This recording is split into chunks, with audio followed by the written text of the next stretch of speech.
नमस्कार दर्शकों, planet 9 astro के इस एपिसोड में आपका बहुत स्वागत है। मैं हूं मेघना शर्मा। मेरे साथ आज उपस्थित हैं जाने माने ज्योतिष आचार्य श्री विद्यानंद वाचस्पति जी। नमस्कार पंडित जी। नमस्कार, आपके दर्शकों को भी नमस्कार। दर्शकों, आज हम पंडित जी से जानकारी लेंगे शुक्र राशि परिवर्तन की। जो शुक्र अपनी ही वृषभ राशि में आ रहे हैं और 29 जून से इनका परिवर्तन है। तो पंडित जी, आप हमारे दर्शकों को बताएं कि शुक्र का परिवर्तन कितने दिन का है और इनका परिवर्तन सब राशियों के लिए कैसा रहेगा। शुक्र 29 जून को वृषभ राशि में प्रवेश करेंगे जी। और 28 जुलाई तक वृषभ राशि में ही रहेंगे। पूरे एक महीने का गोचर है इनका जी। अब पहले शुक्र का गुण स्वभाव जान लें। जी।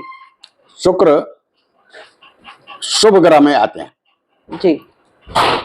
और अपने ही राशि वृषभ राशि में प्रवेश करने जा रहे हैं जी। जो शुभ फलदायक होंगे। किन किन बातों में शुभ फलदायक होंगे, सबसे पहले जाने कि शुक्र किन बातों का प्रतिनिधित्व करते हैं। जी। यह ग्रह भौतिक सुख, वैवाहिक जीवन, सुख और समृद्धि, जी।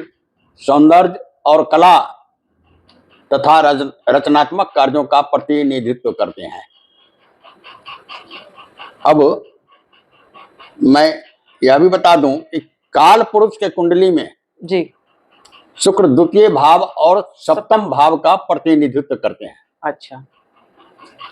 और बहुत ही अच्छी बात है कि शुक्र वृषभ राशि में अपनी ही राशि में आ रहे हैं। अपनी ही राशि में आ रहे हैं। काल पुरुष के कुंडली में भी अपनी ही राशि में आ रहे हैं। जी। तो इसका प्रभाव विभिन्न राशियों पर विभिन्न प्रकार से पड़ेगा। जी। जी। और जहां तक मेरी आशा है ये अपनी राशि में है। जी। वृषभ राशि में उच्च का होते हैं नहीं, लेकिन उच्च के समान फल देते हैं। अच्छा। तो सारी राशियों को अच्छा ही फल देंगे। अब वो तो स्थिति के अनुसार आगे हम बताएंगे। जी। चलिए दर्शकों, अभी हम पंडित जी से जानेंगे मेष राशि का राशिफल। पर इससे पहले मैं आपको ये जानकारी जरूर दूं कि अंत में हम सब राशियों के लिए उपाय बताते हैं, तो आप ये वीडियो शुरू से अंत तक जरूर देखें। चलिए पंडित जी, आप हमें मेष राशि के बताइए। मेष राशि वालों के लिए शुक्र का यह गोचर द्वितीय भाव से होगा। जी। अब शुक्र तो प्रेम संबंध, वैवाहिक जीवन, कला, संगीत, समृद्धि, धन का प्रतिनिधित्व करते हैं। जी। और द्वितीय भाव परिवार, वाणी, परिवार के साथ प्रेम संबंध इत्यादि का प्रतिनिधित्व करते हैं। द्वितीय भाव धन भाव भी है। जी। अपने ही राशि में है शुक्र, तो द्वितीय भाव में पारिवारिक संबंध मजबूत करेंगे। वाणी इतनी अच्छी होगी जिससे दूसरे लोग प्रभावित भी होंगे। अच्छा। द्वितीय भाव परिवार वृद्धि का भी भाव है। अच्छा। शुक्र विवाह का भी कारक ग्रह है। जी। तो जिन लोगों को मेष राशि वाले में जिन लोगों का विवाह नहीं हो रहा था, उन्हें विवाह होने की भी संभावना है। मतलब ऐसे योग बनेंगे कि विवाह हो सकते हैं। इसलिए मेष राशि वालों के लिए सप्तम भाव विवाह के भाव का भी राशि तुला राशि सप्तम भाव में ही पड़ता है। जी। जी। जी। और द्वितीय भाव परिवार वृद्धि का है। तो स्वाभाविक है कि जिनका विवाह नहीं हो रहा था उनका विवाह भी हो जाएगा। अच्छा। प्रेम संबंध यदि किसी का था तो उस प्रेम संबंध में निर्णायक संबंध आने की संभावना है। अच्छा। धन की भी वृद्धि होगी। जी। संगीत और कला की ओर भी झुकाव हो सकता है इन राशि वालों। अच्छा। क्योंकि संगीत और कला का भी प्रतिनिधित्व करते हैं ये। जी। चलिए अब दर्शकों, अब इसी क्रम को आगे बढ़ाते हुए अब हम जानते हैं वृषभ राशि के लिए ये जो शुक्र का परिवर्तन है वो कैसा रहेगा। ये तो बहुत ही अच्छा है। अच्छा। वृषभ राशि वालों के लिए लग्न में ही शुक्र का गोचर हो रहा है। जी। और शुभ ग्रह है। जी। ये शुभ फल ही देंगे। अच्छा। और द्वितीय भाव का भी प्रतिनिधित्व करते हैं। जी। और शुभ ग्रह हैं और लग्न में है। जी। तो लग्न शरीर होता है। यह शरीर वृष राशि वालों के लिए प्रेम से भरा पूरा रहेगा। प्रेम संबंध अधिक से अधिक इनके अंदर अनुभूति होगी। जी धन की भी वृद्धि होगी। जी और शुक्र का सीधा दृष्टि सप्तम भाव पर है, हालांकि वह है वृश्चिक राशि, लेकिन वृश्चिक राशि से भी समभाव है शुक्र का। जी तो विवाह संबंध भी होने की संभावना है, प्रेम संबंध भी निर्णायक की स्थिति में जाने की संभावना है, धन की भी वृद्धि होगी। अच्छा, और अपने पार्टनर के साथ भी संबंध अच्छे रहेंगे? अपने जो पार्टनर के शादीशुदा है। साथ भी, जिनका विवाह हो चुका है, वैवाहिक संबंध अच्छा रहेगा। जी। अच्छा, मेष और वृषभ राशि का तो पंडित जी ने जानकारी दी कि सब अच्छा ही रहेगा। अब हम जानते हैं मिथुन राशि के लिए कि ये जो शुक्र का परिवर्तन है वो कैसा रहेगा। मिथुन राशि वालों के लिए शुक्र का गोचर 12वें भाव से होने जा रहा है। जी और 12वें भाव में शुक्र अपने ही राशि में है।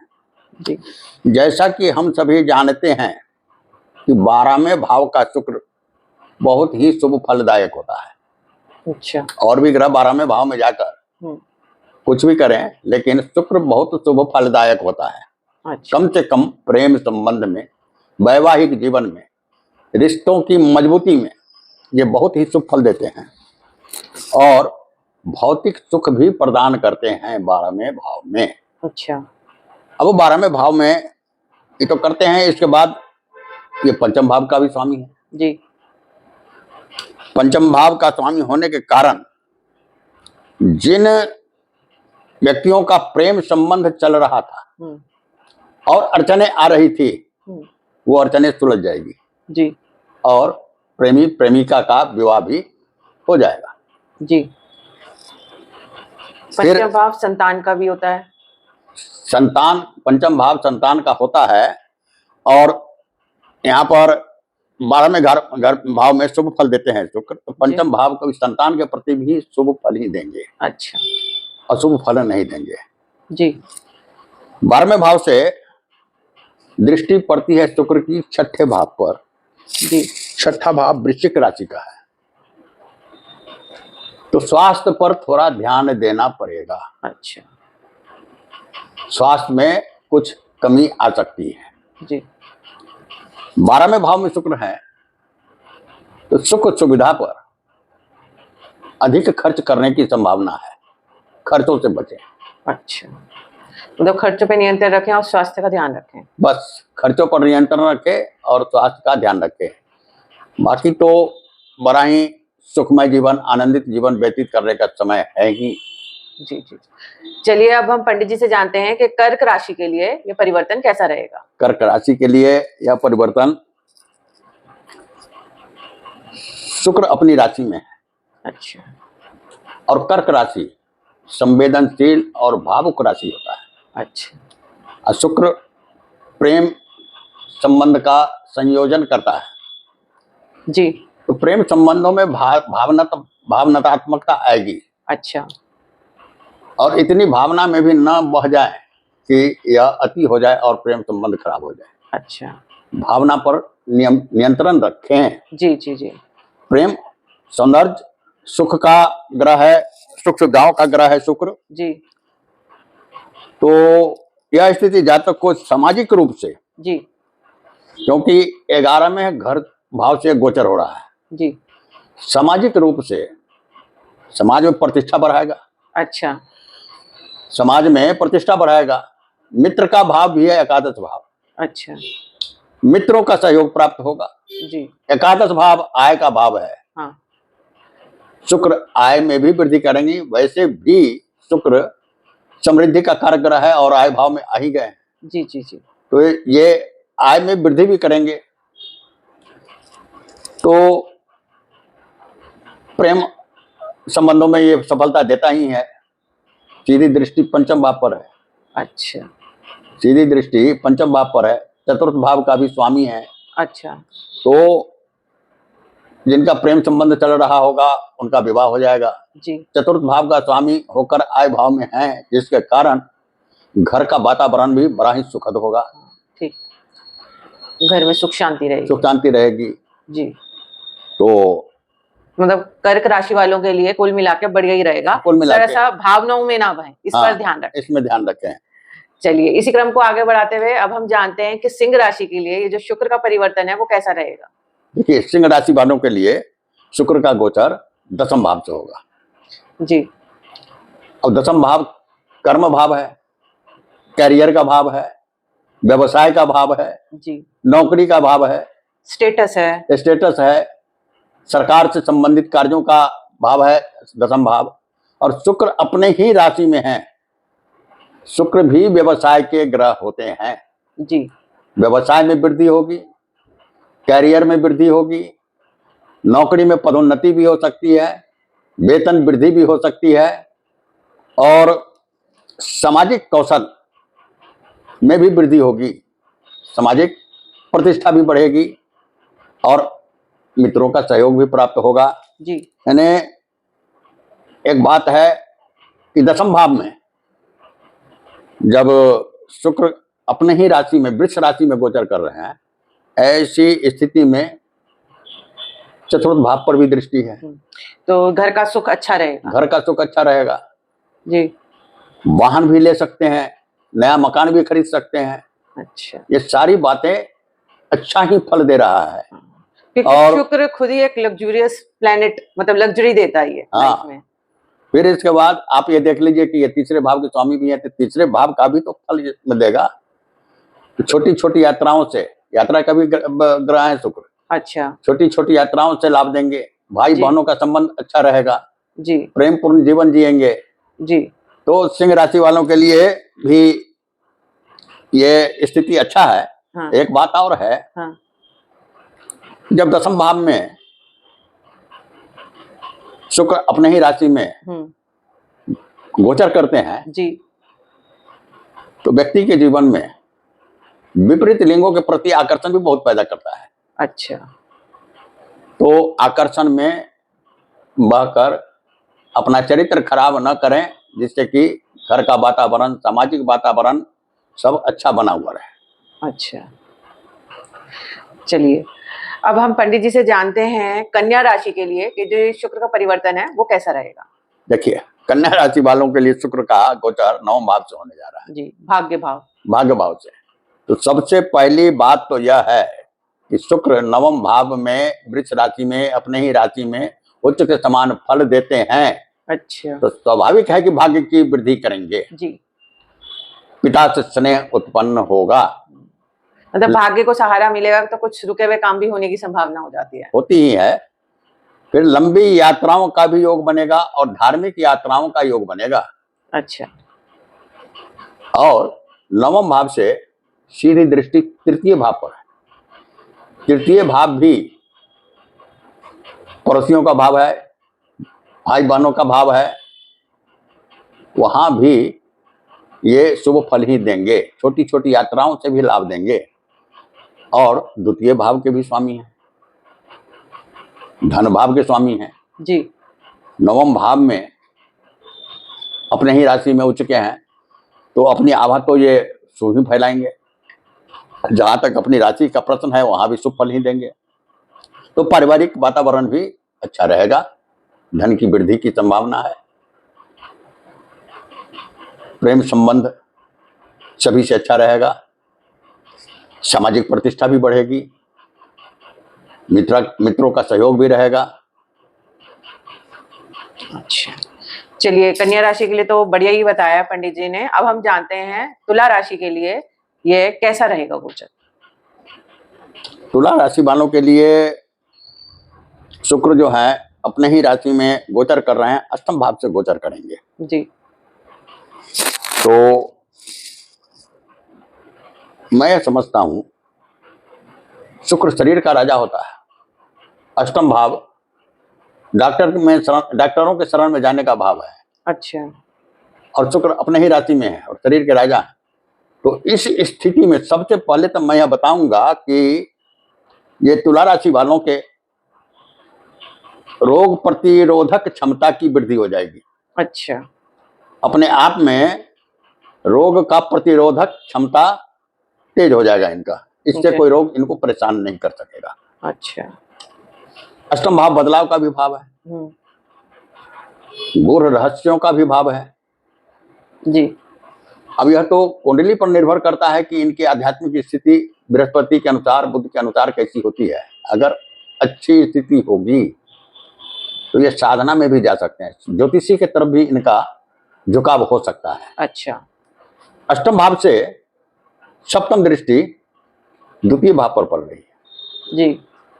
तो द्वितीय भाव परिवार भाव है, परिवार वृद्धि भाव है, धन भाव है, और शुक्र धन और समृद्धि के वृद्धि कारक ग्रह है, प्रेम संबंध वाले हैं, सौंदर्य वाले हैं, तो सौंदर्य की ओर आकर्षित होंगे, प्रेम संबंध प्रगाढ़ होगा, धन की वृद्धि होगी, समृद्धि होगी, पारिवारिक वातावरण अच्छा रहेगा। और ये लग्न के भी मालिक जी। लग्न के भी मालिक हैं, तो इनके व्यक्तित्व में प्रेम संबंध सौंदर्य सब आकर्षित करेगा इन्हें। अच्छा तो गुण और स्वभाव भी अच्छा रहेगा, जिससे सामाजिक वातावरण इनका अच्छा रहेगा, जी। मित्रों के बीच अच्छी रहेगी, तो और प्रेम संबंध इनका अच्छा रहेगा। अच्छा। धन की वृद्धि होगी, सुख सुविधाओं की वृद्धि होगी, समृद्धि आएगी, और आत्मज्ञान का भी उद्बोधन होगा इनको। अच्छा, तो मतलब कुल मिलाकर बढ़िया ही रहेगा। कुल मिलाकर बढ़िया ही रहेगा।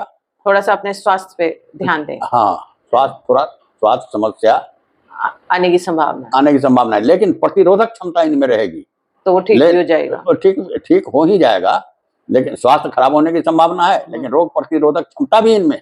जी जी जी। चलिए अब हम आगे बढ़ते हुए जानते हैं पंडित जी से वृश्चिक राशि के लिए ये जो शुक्र का गोचर है वो कैसा रहेगा। वृश्चिक राशि के लिए शुक्र का गोचर, वृश्चिक राशि वालों के लिए शुक्र का गोचर सप्तम भाव से हो रहा है जी। अपने ही राशि में हो रहा है, केंद्र भाव में है, तो गोचर तो बहुत बढ़िया है जी। लेकिन यहाँ केंद्राधिपति दोष भी कहलाएगा। या अच्छा। केंद्राधिपति सप्तम भाव में केंद्राधिपति दोष का माने हो जाता है कि जिनका विवाह हो चुका है उनके विवाह में थोड़ी दाम्पत्य जीवन में थोड़ी गड़बड़ी आएगी, क्योंकि एक से अधिक विवाह की संभावना कर देता है, तो थोड़ी अनबन होने की संभावना है, उसका ध्यान रखें जी। और जिनका विवाह नहीं हुआ है उनका विवाह भी हो जाएगा। अच्छा। वृश्चिक राशि वालों के लिए जी, जिनका विवाह हुआ ही नहीं है जी, तो केंद्राधिपति दोष अधिक संभावना क्या करेंगे, जो नहीं हुआ है तो विवाह हो जाएगी। जी जी है? जी।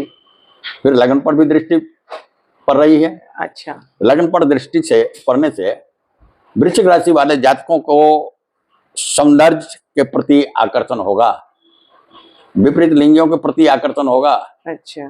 प्रेम संबंध प्रगाढ़ होंगे जी। और 12वें भाव का भी स्वामी, ये 12वें भाव का भी स्वामी है जी, शुक्र। अब प्रेम संबंध इनका प्रगाढ़ होगा, सौंदर्य के प्रति आकर्षण होगा, तो इस चक्कर में खर्च अधिक न कर लें। अच्छा, खर्चे पे भी ध्यान रखें। 12वें भाव के स्वामी है जी। इन सब संबंधों में खर्च अधिक कर सकते हैं जी। अब मिलना कुछ नहीं है। हाँ। खर्च हो जाएगा। अच्छा। अब मिलना कुछ नहीं है। अच्छा। इसलिए इस पर नियंत्रण रखें। हाँ। तो अच्छा है। और मैं जहां तक समझता हूं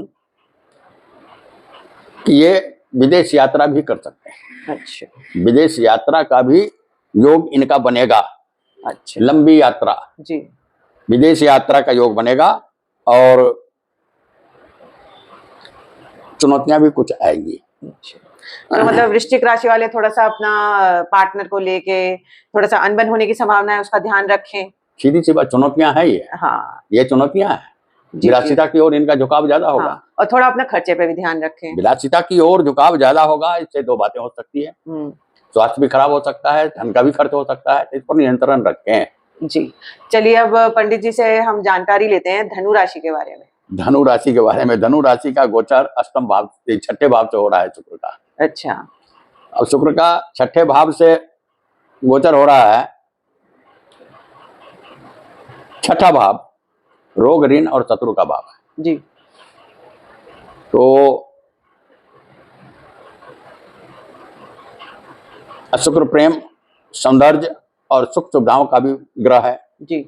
धनु राशि के लिए शुक्र एक अशुभ ग्रह माना गया है। क्योंकि वो बृहस्पति की लग्न है बृहस्पति का जी, शत्रु राशि का। हाँ। छठा भाव में स्थित है। हाँ। तो ये रोग, ऋण और कर्ज भी दे सकते हैं। अच्छा। इस स्थिति को पूर्ण रूप से नकारात्मक माना गया है। हम्म, आर्थिक समस्याएं भी आ सकती है, हाँ, अच्छा खर्च भी अधिक बढ़ जाएगा। जी। इस पर नियंत्रण रखें, स्वास्थ्य का ध्यान रखें। यानी धनु राशि वालों के लिए यह स्थिति बिल्कुल ही अच्छी नहीं है। तो धनु और राशि वालों को ध्यान रखने की आवश्यकता है। अब एकादश भाव के भी स्वामी हैं, आय भाव के स्वामी हैं, लाभ। हाँ लाभ भाव के स्वामी हैं, और शुक्र है छठे भाव में, तो इनका लाभ भी होगा। तो समझ लीजिए कि शत्रुता से ही होगा, शत्रुओं से ही लाभ होगा, जो बड़ा ही कठिन है जी। शत्रुओं की संख्या भी बढ़ेगी। लाभ की स्थिति में आएंगे कि हम लाभ करें, हर जगह जहां भी लाभ की स्थिति में जाएंगे वहां इनको शत्रुता आएगी। अच्छा। तो यह बात अच्छी नहीं है। इसलिए कम से कम शुक्र की का गोचर जब तक वृष राशि में चल रहा है तो धनु राशि वाले 1 महीने तक संयमित रहें तो अच्छा रहेगा। चलिए, अब पंडित जी से हम आगे जानकारी लेते हैं मकर राशि के लिए कि उनके लिए जो शुक्र का गोचर है वो कैसा रहेगा। देखिए, शुक्र का गोचर मकर राशि वालों के लिए पंचम भाव से होगा जी। पंचम भाव प्रेमी और प्रेमिकाओं का भी प्रतिनिधित्व करता है जी।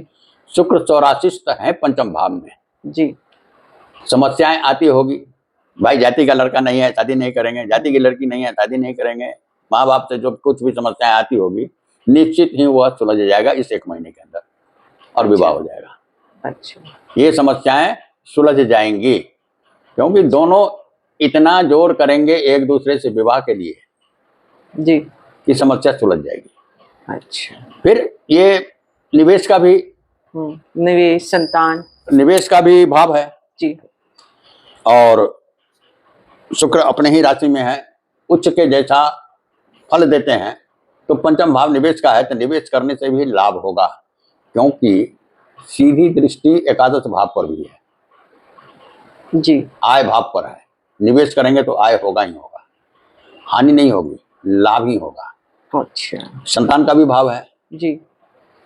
जिनके संतान विद्यार्थी हों तो उनके संतान को थोड़ा दिक्कत दे सकते हैं ये अच्छा। सफलता प्राप्त करने में। अच्छा। क्योंकि मान लीजिए 18, 15, 17 साल के बच्चे हैं अगर तो उनका झुकाव प्रेम की तरफ हो जाएगा तो पढ़ाई में कमी आ जाएगी। अच्छा। और जो बिल्कुल बच्चे हैं उनके लिए तो कोई बात नहीं, सफलता की सीढ़ी रहेगी। अच्छा। क्योंकि ज्योतिष में देश, काल और परिस्थिति का भी ध्यान रखना पड़ता है। जी जी जी। काल यह उम्र पर भी देखा जाता है। शुक्र का महादशा अंतरदशा प्राय विवाह करा देता है। हाँ। अब किसी का शुक्र का महादशा और अंतरदशा 5 वर्ष की अवस्था में ही आ जाए और कहेंगे कि विवाह करा देगा तो यह ठीक नहीं है। इसी को कहते हैं देश काल और परिस्थिति पर ध्यान रखना चाहिए। जी जी जी। ठीक है ना। हाँ। उसका सीधा दृष्टि शुक्र का एकादश भाव पर है। हाँ। तो और समृद्धि का कारक ग्रह है, धन का कारक ग्रह है, तो ये आय कराएंगे ही कराएंगे। अच्छा। फिर इसके बाद दशम भाव के स्वामी है जी।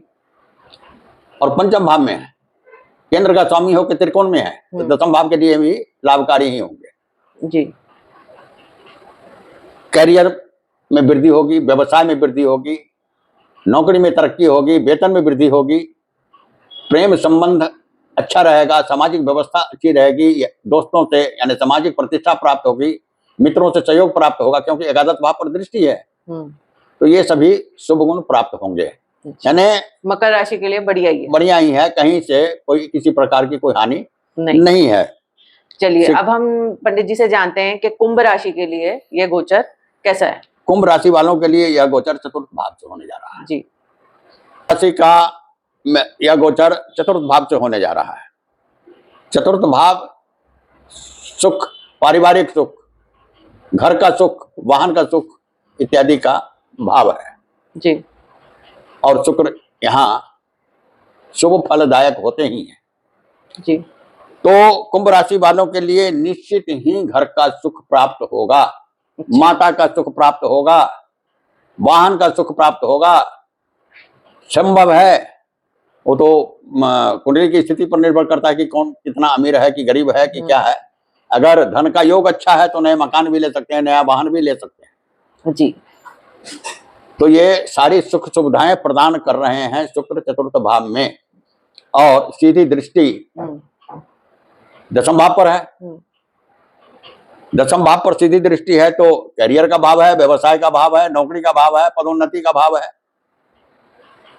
तो इसमें वृद्धि होगी, व्यवसाय में वृद्धि होगी, नौकरी अच्छी रहेगी। और एकादश भाव के स्वामी जी, आय भाव के स्वामी है, आय में भी वृद्धि करेंगे। कुंभ राशि वालों के नहीं, कुंभ राशि वालों के लिए ये नवम भाव के स्वामी है जी, कुंभ राशि वालों के लिए नवम भाव के स्वामी है। तो नवम भाव लंबी यात्रा का है, पिता का है, और सुख फलदायक है, घर का सुख प्रदान कर रहे हैं। पिता भी तो घर ही में होते हैं जी, तो पिता से भी संबंध अच्छे रहेंगे, पिता का आशीर्वाद भी प्राप्त होता रहेगा। लंबी धार्मिक यात्रा की योजना भी बन सकती है। अच्छा, और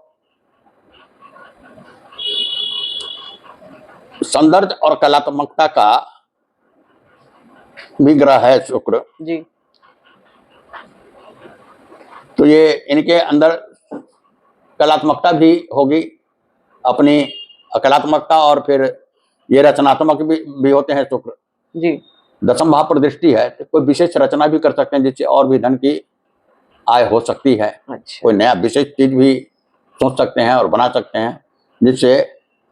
और चतुर्थ भाव में एक बात और है, चतुर्थ भाव में जब शुक्र अपने राशि में होते हैं जी, तो यह मालव्य योग भी कहलाता है। अच्छा, मालव्य योग बड़ा ही सुंदर योग होता है, यानी सोच से बाहर और सीमा से अधिक सुख संपदा सब कुछ प्रदान करते हैं ये। जी, तो कुंभ राशि वालों के लिए बहुत ही अच्छा योग है। जी, अब किसी के मूल जन्म कुंडली में शुक्र की क्या स्थिति है वो तो मुझे पता नहीं। मान लीजिए शुक्र नीच का होंगे उनके को, तो जितना हम बतला रहे हैं उतना नहीं, कम ही मिलेगा। पर कुंभ राशि वालों के लिए बढ़िया है। बढ़िया। चलिए अब हम आते हैं अपनी अंतिम राशि मीन राशि पर। देखिए, मीन राशि वालों के लिए शुक्र का गोचर तृतीय भाव से होने जा रहा है। जी, तृतीय भाव साहस का भाव है, पराक्रम का भाव है, पड़ोसी का भाव है, भाई बहन का भाव है, छोटी यात्राओं का भाव है, और शुभ ग्रह उसमें बैठे हुए हैं, इन सब में लाभ देंगे। अच्छा, छोटी यात्राओं से भी लाभ मिलेगा इनको। जी, और सीधी दृष्टि नवम भाव पर पड़ रही है तो ये कुछ भाग्य का भी वृद्धि करेंगे। अच्छा, साथ साथ ये 8वें भाव का भी स्वामी है जी, शुक्र, शुक्र। जी, 8वां भाव डॉक्टर साहब का भाव होता है, डॉक्टर के यहाँ जाने की जरूरत पड़ सकती है, इसलिए स्वास्थ्य पर ध्यान रखें। ज्ञान का भी होता है 8वां, जैसे ज्योतिष वगैरह की। ज्योतिष वगैरह की जब दृष्टि हो, स्थिति हो, तब ये बना देंगे। अच्छा, लेकिन स्वामी होकर के जब कहीं बैठे हुए हैं हाँ, तो ये स्वास्थ्य का हानि कर सकते हैं, जी, इसलिए स्वास्थ्य का ध्यान दें। जी, स्वास्थ्य पर निश्चित रूप से ध्यान दें, नहीं तो स्वास्थ्य खराब हो सकता है। अच्छा, और तृतीय भाव के स्वामी है तो मैं पहले ही बतला चुका हूँ, यात्राओं में भी रुचि रखेंगे, सौंदर्य और कला के प्रेमी होंगे ही, पारिवारिक संबंध, भाई बहनों से संबंध अच्छा रहेगा ही। तो ये सब मतलब सिर्फ एक स्वास्थ्य के प्रति सजग रहने की जरूरत है, और वैसे बढ़िया, और सब बढ़िया ही है। चलिए दर्शकों, आज हमने पंडित जी से जाना शुक्र परिवर्तन हो रहे हैं 29 जून को, 1 महीने के लिए 28 जुलाई तक, तो उसका अलग अलग राशियों पे अलग अलग क्या प्रभाव रहेगा। पंडित जी, आप हमारे दर्शकों को कोई सरल सा उपाय भी जरूर बताएं। देखिए, सबसे बढ़िया तो लक्ष्मी जी की उपासना करें जी, जैसे कि धनु राशि वालों के लिए मैंने बताया, तो धनु राशि के स्वामी गुरु होते हैं, जी, विष्णु का प्रतिनिधित्व करते हैं जी, और शुक्र के देवता लक्ष्मी हैं। तो मैं समझता हूं कि अगर एक मंत्र ओम श्रीं ह्रीं लक्ष्मी नारायणाय नमः मंत्र का जाप करें प्रतिदिन एक माला, तो ये शुभ रहेगा। जी, एक दूसरा उपाय भी है, शुक्र का मंत्र जाप, पौराणिक मंत्र जाप, ओम द्रांग द्रिंग द्रौंग सह शुक्राय नमः, जी, इस मंत्र का जाप करें तो वह भी लाभ देगा। एक लघु मंत्र है ओम शुंग शुक्राय नमः, वो भी लाभ देगा। कोई किसी भी मंत्र का जाप कर सकते हैं। कर सकते हैं जी। हालांकि मंत्र जाप की प्रक्रिया तो बहुत अधिक है। हाँ। मैं समझता हूं कि मंत्र जाप की प्रक्रिया उतना निर्वाह कर सकेंगे कि नहीं कर सकेंगे, इससे अच्छा है कि सुबह लक्ष्मी जी के और विष्णु जी के मूर्ति के समक्ष, तस्वीर के समक्ष धूप दीप जलाकर कुछ भोग प्रसाद लगाकर एक फूल चढ़ा के हाथ जोड़ लें, इससे भी उनको लाभ हो जाएगा। जी। चलिए दर्शकों, पंडित जी ने हमें बहुत अच्छी जानकारी दी शुक्र के बारे में, अलग अलग राशियों के बारे में और उसके उपाय भी बताए। इसी बात के साथ, इसी रोचक जानकारी के साथ मैं अपने इस एपिसोड को समाप्त करती हूँ। अगर आपको हमारा ये वीडियो पसंद आया तो लाइक करें और हमारे चैनल को सब्सक्राइब अवश्य करें। अगर आप पंडित जी द्वारा जन्म कुंडली का विश्लेषण करवाना चाहते हैं तो नीचे दिए गए नंबर पर संपर्क अवश्य करें। धन्यवाद। नमस्कार। नमस्कार।